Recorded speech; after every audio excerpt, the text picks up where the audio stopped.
আওয়ামী লীগ নিষিদ্ধ করার বিষয়ে বৈশ্বিক সমর্থন রয়েছে। সব রাজনৈতিক দলের সাথে আলাপ করেই এই সিদ্ধান্ত নেওয়া হয়েছে বলে জানান প্রেস সচিব মোহাম্মদ শফিকুল আলম। ঢাকা রিপোর্টার্স ইউনিটি আয়োজিত মিট দ্য প্রেসে কথা বলেন তিনি আরও বলেন, দেশের কোথাও কোনো প্রতিবাদ না হওয়াই প্রমাণ করে সরকারের এই সিদ্ধান্তে গোটা দেশে স্বস্তি ফিরে এসেছে। এক প্রশ্নের জবাবে প্রেস সচিব বলেন, 14 দলের বিষয়ে ইউএন রিপোর্টে কোনো তথ্য আসেনি। এছাড়া তিনি জানান, বিগত দিনে বাংলাদেশের অপসাংবাদিকতা নিয়ে তদন্ত করতে জাতিসংঘকে চিঠি দিবে অন্তর্বর্তী সরকার। বিশেষজ্ঞ দল পাঠাতে অনুরোধ করা হবে।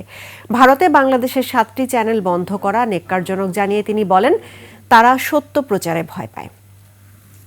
আমাদের সোসাইটি, আমাদের পলিটিক্যাল পার্টিগুলো সবাই কিন্তু এটা অ্যাকসেপ্ট করে নিয়েছেন। আমরা যেই ডিসিশনটা নিয়েছি এটা ইউনিভার্সালি অ্যাকসেপ্টেড হয়েছে। হ্যাঁ, দু একজন ছোটোখাটো দু একটা প্রোটেস্ট হতে পারে, বাট সমস্ত বড় বড় দলগুলো সবার যে ডিসিশনটা এসছে এটা ইউনিভার্সালি অ্যাকসেপ্টেড হয়েছে।